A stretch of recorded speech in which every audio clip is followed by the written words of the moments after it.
Assalamualaikum warahmatullahi wabarakatuh. Bismillahirrahmanirrahim. Nahmaduka ya ghafuru ya syakuru. Mashalli wa sallim barik ala sayyidina maulana Muhammadin wa ala alihi wa sahbihi asma'in. Nama ba'du. Nama ini penting. Pentingnya begini. Ini kata Rasulullah kalau sedang guyon. Kata Nabi, mbok kamu itu sekali-kali mikir, kenapa saya ini diberi nama Allah Muhammad, katanya. Kalau terpaksa kita itibar itu boleh, tapi itu terpaksa. Bahwa Allah mengkritik orang yang bisa ngomong tapi tidak bisa melakukan. Tapi itu secara usul fikih itu runyam. Teori ini runyam sekali, fatal. Sama lihat tuh di kitab Bajuri atau di kitab-kitab fikih yang lain. Ketika Shahibil Burdah atau Shahibil Bur'ah itu yang Imam Busiri itu, Muhammad bin Busiri itu. Niku salah nama tapi kadung populer. Jadi sebetulnya Imam Busiri itu Shahibil Bur'ah, bukan Shahibil Burdah, tapi kadung terkenal Burdah, kita ikut-ikutan apa? Burdah. Imam Busiri itu ngeluh, saya ini orang yang banyak kesalahan. Di antara salah saya adalah saya bisa ngomong tapi tidak bisa melakukan. Yaitu saya ngomong misalnya orang supaya tahajud, saya tidak tahajud. Saya ngomong orang supaya sholat sunat, saya nggak pernah sholat sunat. Itu sarahnya itu yang menyarai itu kan Imam Bajuri itu yang sarah Burdah. Itu mengkritik begini. Kalau Anda ngendikan itu fi ma'radi dzammin nafsi, yaitu dalam konteks Anda mengkritik diri sendiri, oke. Tapi omongan Anda salah. Karena secara usul fikih fatal. Fatalnya begini. Misalnya saya nggak pernah tahajud. Ya mungkin itu nyata. Oke, mungkin itu nyata. Apakah kemudian saya tidak boleh mengatakan at-tahajjudu sunnatun? Apa saya diwajibkan diam hanya karena saya tidak pernah tahajud, terus saya seorang kiai yang haram mengatakan at-tahajjud sunnatun? Saya harus tetap mengatakan kalau tahajud itu sunnah. Saya kalau punya santri terus saya bilang, "Cung, napas nganggur yo, tahajud. Tahajud itu sunat." Karena mengatakan kebaikan pasti bagian dari kebaikan itu sendiri. Makanya kata Imam Bajuri, "Fa kaifa yakunul amru bil ma'rufi mazmuman." Bagaimana mungkin sesuatu yang jelas baik karena memerintahkan kebaikan mazmuman? Menjadi sesuatu yang tercela hanya karena yang mengatakan tidak melakukan. Fa innal fi'la ya amrun wal hukmu ya amrun akhar. Itu beda. Jangan karena Anda tidak minum teh karena diabetes, terus Anda kalau ada tamu tidak disuguhi teh. Karena saya sendiri tidak minum teh. Wah ya repot kalau gitu. Nah, itu lagi-lagi tadi orang Khawarij salah ketika mengartikan ayat yang harusnya objek kritiknya itu orang kafir, kemudian karena Quran lama sekali dibaca orang Islam sampai orang itu lupa kalau Quran awalnya turun diantaranya adalah membenahi akidahnya orang kafir, sehingga korbannya orang Islam. Itu mirip seperti cerita kita ya, santri-santri itu kalau punya musuh itu baca Hizib Nasr. Dulu pengarang Hizib Nasr itu musuhnya orang fasik, sehingga dihizib. Santri ora di musuh wong fasik, duwene kancane dhewe, akhirnya kancane yang kena hizib. Nah ini penting saya aturkan ya, sama seperti itu. Lama sekali Quran itu hanya dibaca orang Islam dan komunitasnya Muslim, sehingga seakan-akan semua kritikan Quran itu pada orang nopo Islam. Padahal jelas Quran ada kul ya ayyuhal kafirun. Jelas mukhatabnya orang kafir.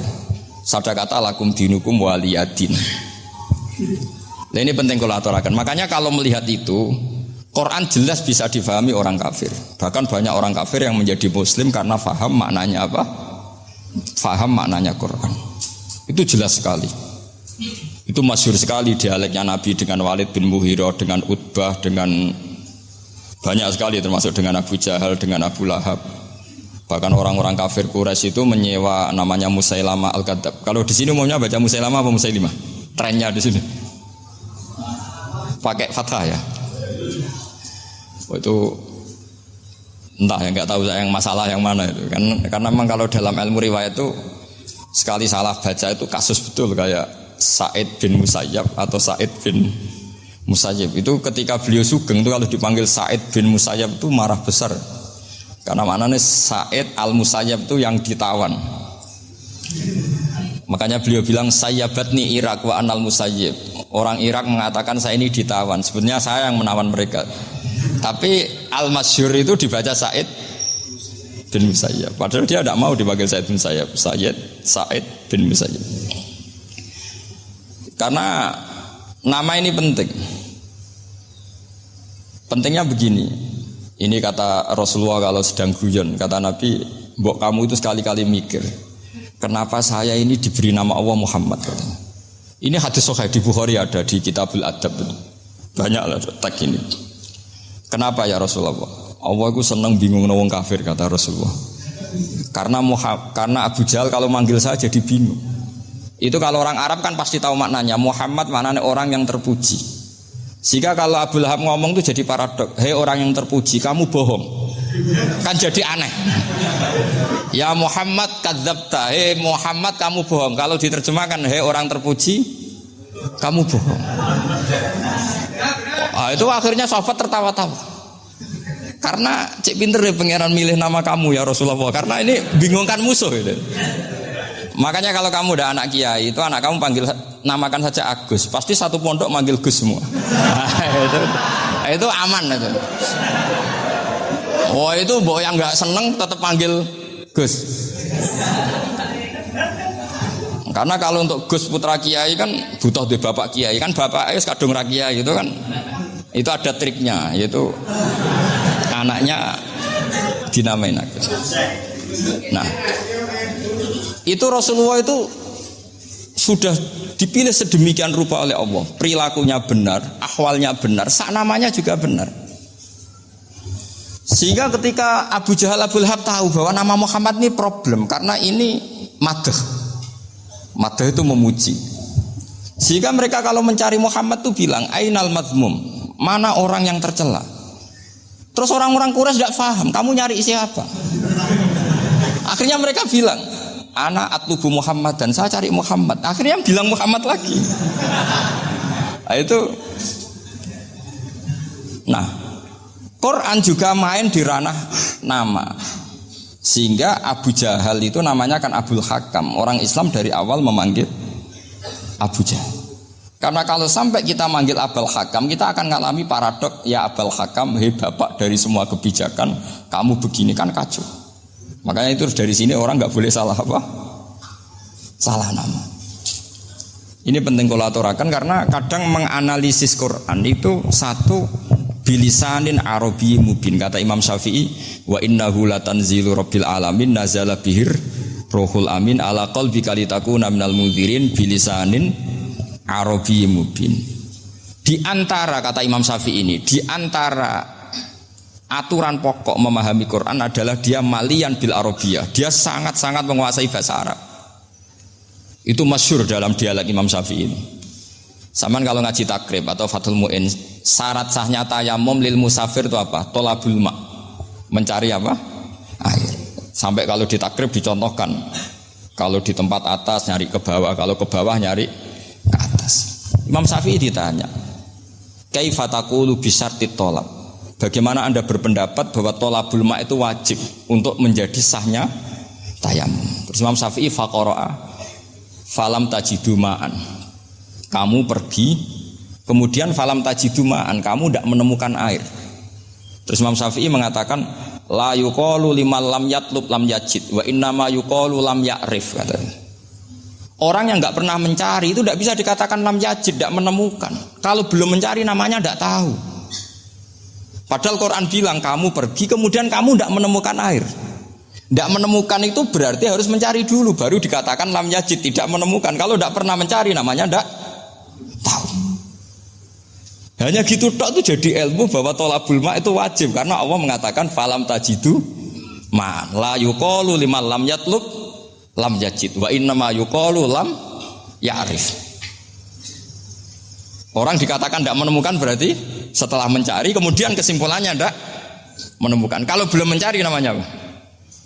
Tidak tahu. Nah, dari sini Imam Syafi'i istidlal wajib tolabul. Ini namanya malian bil arabiyah. Dia menguasai bahasa Arab. Begitu juga ulama-ulama sufi. Itu ada cerita Aba Yazid Al-Bustami itu ada muridnya baca ayat wasiqal ladzina taqaw rabbahum ilal jannati zumara. Orang-orang takwa itu digiring menuju surga. Itu dia nangis. Muridnya kaget. Ini guru saya tidak benar, ini ada cerita surga, tapi dia malah nangis karena ayatnya itu digiring. Terus kata Abu Yazid, mereka itu di mana saja? Masa ke surga dia butuh digiring? Ke surga itu kan nikmat, ngapain butuh digiring? Saya tidak mau, kata dia. Abu Yazid itu gak mau digiring ke surga itu gak mau. Mereka kan tambah kaget. Memangnya mau neraka kan gitu pikirannya itu. Ternyata beliau jawabnya sederhana. Saya pas itu sudah dekat sama Allah sehingga tidak perlu digiring. Kemudian saya sudah panitia kiamat pas itu jadi gak perlu digiring. Nah ini nanti penting jadi satu aturan ilmu ulumul Quran. Saya di rumah itu istiqomah ngajar Qawaidul Asasiyahnya Said Muhammad yang dulu ditulis abahnya Zubdatul Itqan oleh Said Alawi. Kemudian Zubdatul Itqan itu tentu dari kitab Itqan. Terus Said Alawi dulu ngarang kitab Faidul Khobir, sarahnya Faidul Khobir sama Sayyid Muhsin Al-Musawab. Dulu dari Padang, tapi hidupnya di Mekah. Saya dulu talaki sama Mbah Mun. Itu ternyata ada ayatnya innal muttaqina fi jannati wa nahar fi maq'adi sidqin 'inda malikim muqtadir. Sekarang sampean saya tanya, menurut Anda semua orang kena hisab enggak? Enggak, sampean jawab saja. Menurut Anda ketika di mahsyar semua orang kena hisab apa enggak? Pasti kita menjawab iya. Tapi kata Said Muhammad itu keliru. Enggak kebayang orang seperti Nabi kena hisab. Pasti yang kena hisab itu orang-orang yang enggak jelas. Nah, misalnya Nabi jelas baiknya, harusnya ya langsung nggak kena hisab. Karena tidak mungkin seorang saksi kok diaudit, tidak mungkin. Lo saksi itu di pengadilan kan nggak tersangka, nggak terdakwa, dia tidak boleh diintervensi oleh hakim. Nah, Rasulullah ketika kiamat, ketika fil mahsyar, fi faslil qada itu jelas, fa kaifa idza ji'na min kulli ummatin bisyahidi wajib nabika ala haula'i syahida. Rasulullah sudah dekat Allah pas mahsyar itu ada Allah, ada Rasulullah, ada Jibril. Kemudian Nabi itu mengidentifikasi. Ditanya sama Allah, benar mat ini umatmu? Ya, niki umatmu ya.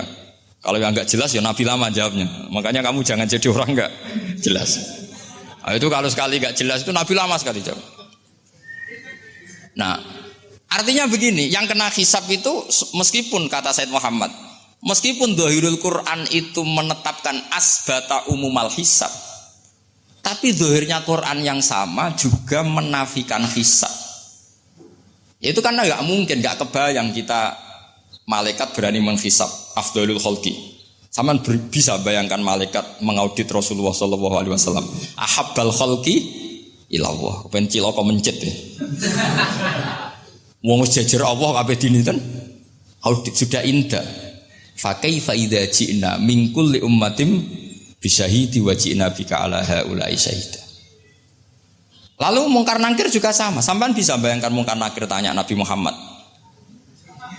Tesnya susah. Karena kalau Rasulullah terus ditanya, "Waman nabiyuka?" Wah, itu kan bisa kiamat itu.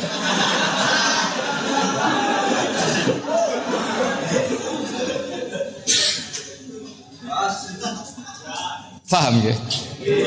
Makanya kata Said Muhammad, ini kan teman-teman tanya, piye carane alim tafsirnya saja, caranya satu hafal Quran, dua hafal Sahih Muslim, tiga semua orang sudah mati, tinggal kamu yang alim. Nah, itu mesti aman itu. Nah kalau sampean tanya saya, apa buktinya Gus kalau orang tertentu tidak kena hisab? Ya buktinya tadi misalnya innalladzina qalu rabbuna Allahu tsummas taqamu tatanazzalu alaihimul malaikatu alla takhafu wala tahzanu wa absyiru. Mungkar nakir adalah malaikat penakut membawa ketakutan. Sementara para wali ini jelas malaikat kena konstitusi, malaikat harus mengatakan ke para wali alla takhafu wala tahzanu. Padahal Nabi tentu sayyidul auli. Para wali saja malaikat kena aturan kamu harus bilang Allah takhafu wala tahzanu wa abshiru. Hei para wali, kamu jangan susah, jangan gentar, kamu harus gembira. Kamu bisa bayangkan misalnya Mungkar Nakir bawa godok atau orang kalau dipukul ajul sak walang-walang. Kemudian kamu bayangkan si Abdul Qadir ngalami itu, Abdul Hasan Asadali ngalami itu, Abu Yazid Al-Bustami. Kalau itu ngalami gitu semua, ngapain kita jadikan mursyid? Kan sama nasibnya dengan kita. Nah, Zahirul Quran mengatakan asbatal hisabah. Tapi Zahirul Quran di ayat yang lain lam yusbit al hisabah. Makanya tadi umumul Quran juga ditaksis dengan muqayyid.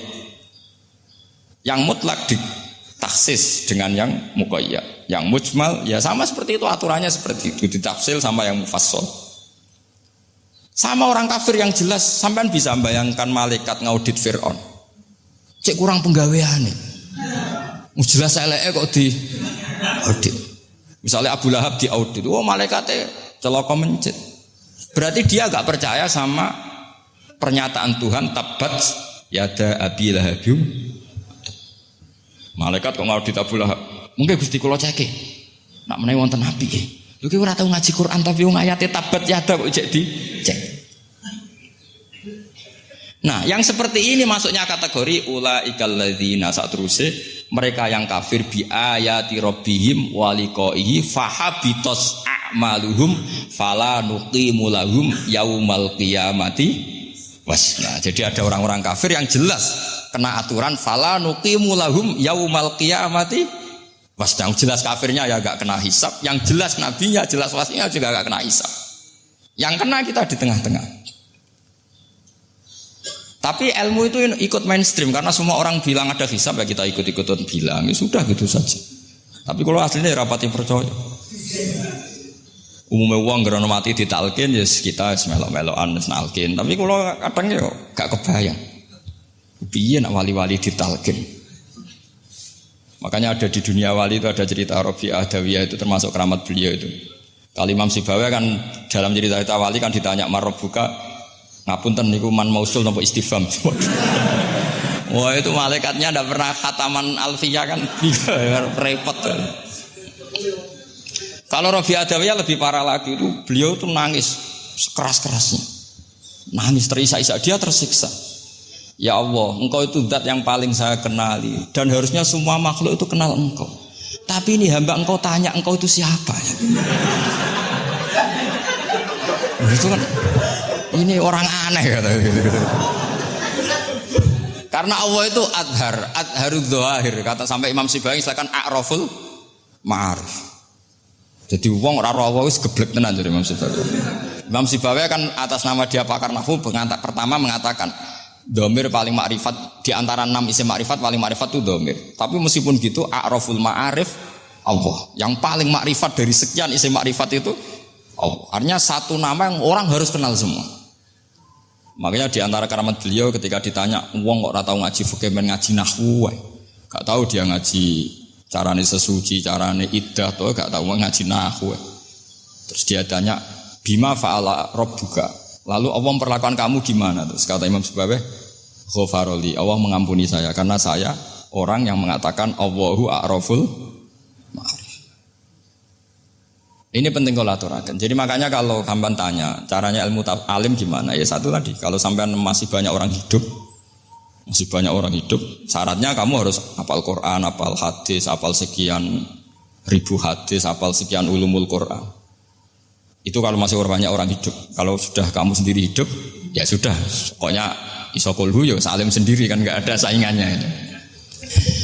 Makanya kata Sayyid Muhammad, beliau mengatakan kita meyakini umumal hisab ya berdasar zahiril Quran, kita menafikan umumal hisab bahwa hisab hanya yahtassul liqaumin duna qaumin juga berdasar zahiril Quran.